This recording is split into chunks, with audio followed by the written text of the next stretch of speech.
Hello everyone. तो आज के वीडियो में मैं आपको अलजबरे की जमा घटा का तरीका बताऊंगी। ये हमारी प्रश्नावली है 6A RS अग्रवाल बुक की है। तो क्वेश्चन नंबर 1 है। उससे पहले मैं आपको ये बता दूं कि जमा जब करनी होती है आपको पता हिसाब में तो जमा करते हैं अर्थमेटिक में 8 और 5 13 होते हैं, तो इस तरह घटा भी करते हो। लेकिन बीजगणित में ये देखना पड़ता है हमें कि दोनों जमा किए हैं तो जमा हो जाएंगे। 8 जमा का है 5 जमा का है तो 13 हो गए। 8 जमा का है और 5 घटा का है तो 8 ज़्यादा है। जमा वाला ज़्यादा है तो जमा वाला चिन्ह लग जाएगा और घटा वाला ज़्यादा है तो घटा का चिन्ह लग जाएगा। दोनों को आपस में घटाना पड़ेगा, ये भी है, याद रखना। ये मैंने यहाँ चिन्ह डाल भी दिए हैं।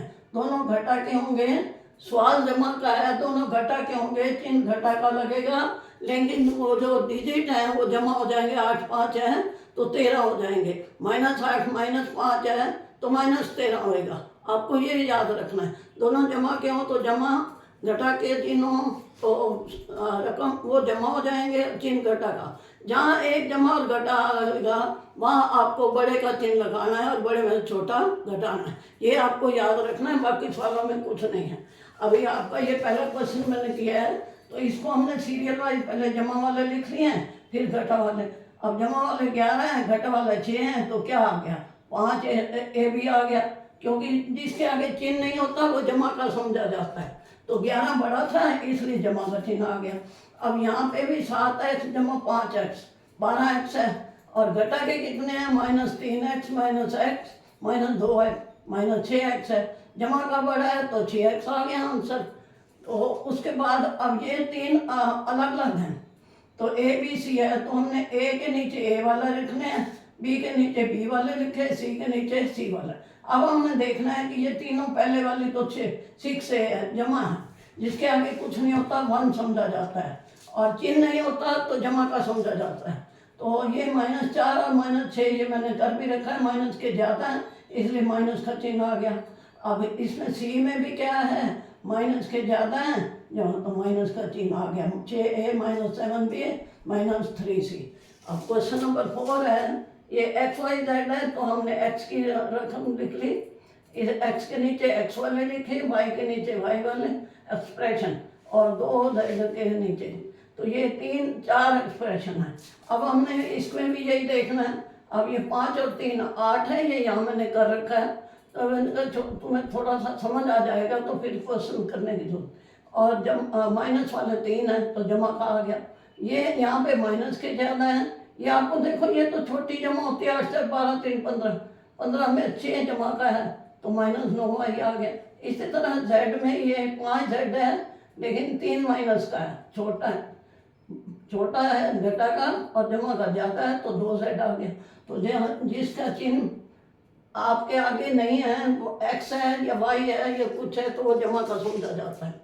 अब 6x -2by, अब ये y z ये 2 दे रखे हैं हमें तो 2 उसके हिसाब से लिख देना है। अब ये घटा के ज़्यादा है तो घटा के चिन्ह आ गया, 13 में से 6 गए, ये कर भी रखा है यहाँ। इसी तरह यहाँ पे क्या है, जमा का ज़्यादा है तो by आ गया, by का मतलब 1, 6 में से 5 गया, 1 आया तो 1 लिखते नहीं है बीज गणित में। 3 और 10 13, 13 में से 1 गया 12 आ गया तो ये भी जमा का है। अब सवाल नंबर 6 है 2x की 3, ये इसी तरह ये आपको ये 0 इसलिए डाला कि किसी में x की 3 नहीं है, किसी में x का स्क्वायर नहीं है, लेकिन हमको x की 3 पावर देखनी है। पावर के बाद 2 पावर लिखने हैं, फिर x लिखना है, फिर दूसरी लिखनी है हमें। तो ये कांस्टेंट टर्म बाद में लिखनी है। x³ है तो x² भी आएगा, x भी और भी। इसलिए जहाँ ये रकम नहीं थी तो वहाँ 0 डाल दिया, जहाँ x² नहीं है जिसमें वहाँ 0 डाल दिया। तो इस तरह आपको ये जो दिया हुआ है जो हल करने के लिए उसको हमने लिख लिया। अब हमारे पास ये जमा के क्या आ गए 7 और 9 में 4 के 5 आ गए। अब ये कर भी रखा है यहाँ पे। अब घटा का -14x² है, ये -11 आ गया। अब फिर अगला जो x वाला है -16 और 2 -14 आ गया। अब जो कांस्टेंट टर्म है वो 12 में से 5 गए 7 आ गए। तो आपके ये 6 क्वेश्चन हो गए सॉरी। तो अगला भी ऐसे ही है, ये सारे क्वेश्चन जमा के वही नियम लगना है आपका, कोई और नियम नहीं लगता। तो ये भी ऐसे ही है, जहाँ पी नहीं था तो मैंने 0p लिख दिया, क्यों नहीं था तो 0 क्यों लिख दिया। अब यहाँ पे आपको जमा घटा करना है, वही तरीका है, ये मैंने कर रखा है। अब ये 0 आ रहा है, 0 क्यों है, 3 2 2 4 और 3 और 1, जमा के भी 4 हैं, घटा के भी 4 हैं, ये लिखा पड़ा। यहाँ भी ये कांस्टेंट टर्म 7 है, घटा के भी 7 है, तो 0 आ गया। अब क्वेश्चन नंबर 8 है 4x², ये भी ऐसे y के, इसमें सारे अंक दिए हुए हैं, हमें कोई 0 वाला नहीं मिला। तो इसमें पहले x² का लेंगे, हमने 4 को चाहिए प्लस का है, और इसके बाद ये माइनस आ जाता है, ये तीनों माइनस के हैं। और ये जो है 10 है और 5 घटा का किया तो 5 y² आ गया। 6 5 11 -3 जमा का बड़ा है तो 8 आ गया। ये थे 8 क्वेश्चन, तो हमारे ये जमा के थे। अगला क्या है, घटा का है। अब घटा में क्या होता है कि आपको घटाना है तो नीचे वाले के चिन्ह बदलना है, बाकी नियम वही चलना है। आपने नीचे वाले जो रकम घटानी है उसका चिन्ह चेंज कर देना है, जमा है तो घटा, घटा है तो जमा, उसके बाद जमा की तरह करना है। तो अब इसमें 5 और 3 था, 3 का चिन्ह बदल दिया तो क्या बन गया, -3, तो दोनों माइनस के हो गए, तो ये आ गया -8a²b। अब हमारा क्वेश्चन नंबर 10 भी यही है, वो कहते हैं फ्रॉम का अर्थ होता है कि इसको ऊपर लिखना है, 6pq -8q, इसका जमा हो गया। अब दोनों जमा हो गया, आंसर आ गया। ये -8b ABC ऊपर लिखा, इसका चेंज माइनस है, इसको चेंज किया प्लस हो गया। अब 8 माइनस का था इसलिए आंसर ये हो गया। अब -16p, अब ये -11p में ये ऊपर लिखा, फ्रॉम का मतलब है इसको ऊपर लिखना है।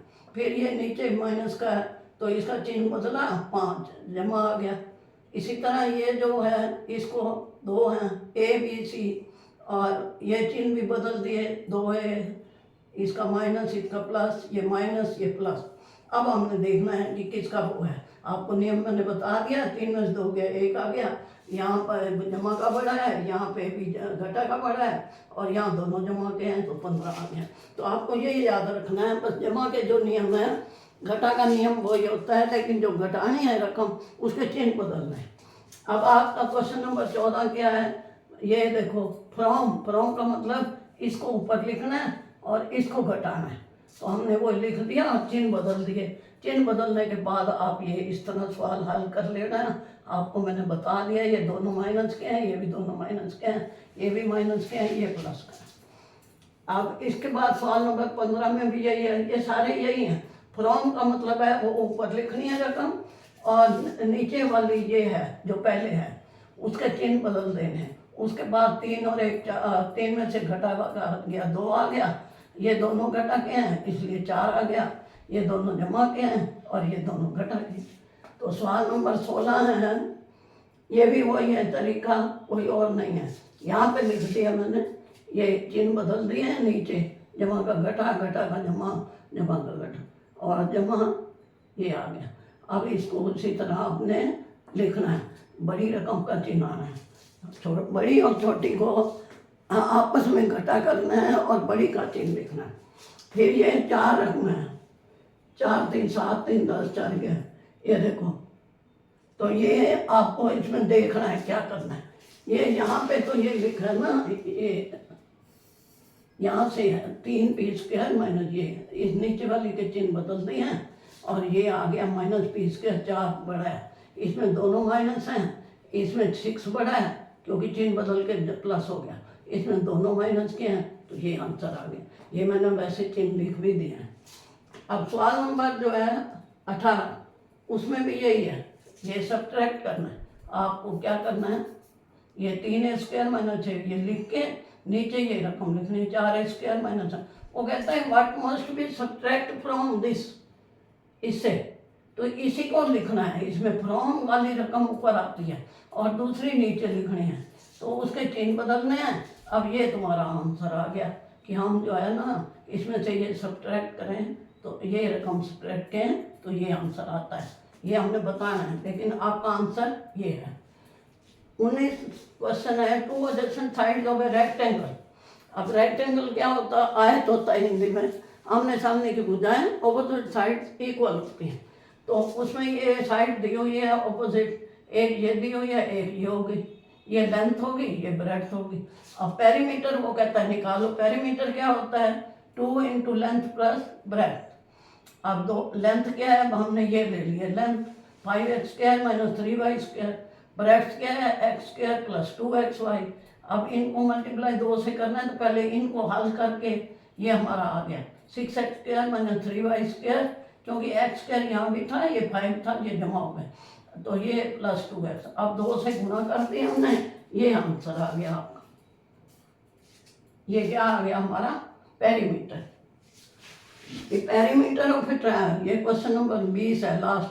The perimeter of a triangle, triangle की 3 भुजाएं होती हैं, तो तीनों को जोड़ें तो वो पेरीमीटर होता है। अब इसने हमें पेरीमीटर दे दिया, इसका मतलब सम ऑफ 3 साइड दे दिया है।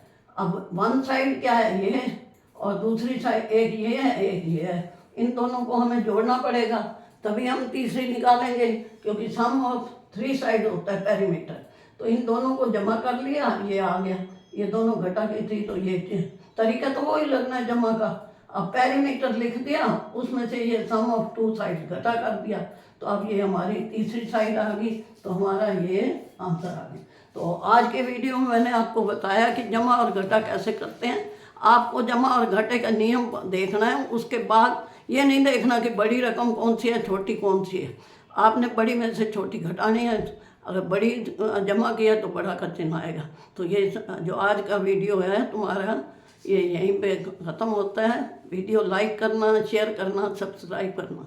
वीडियो देखने का बहुत बहुत धन्यवाद।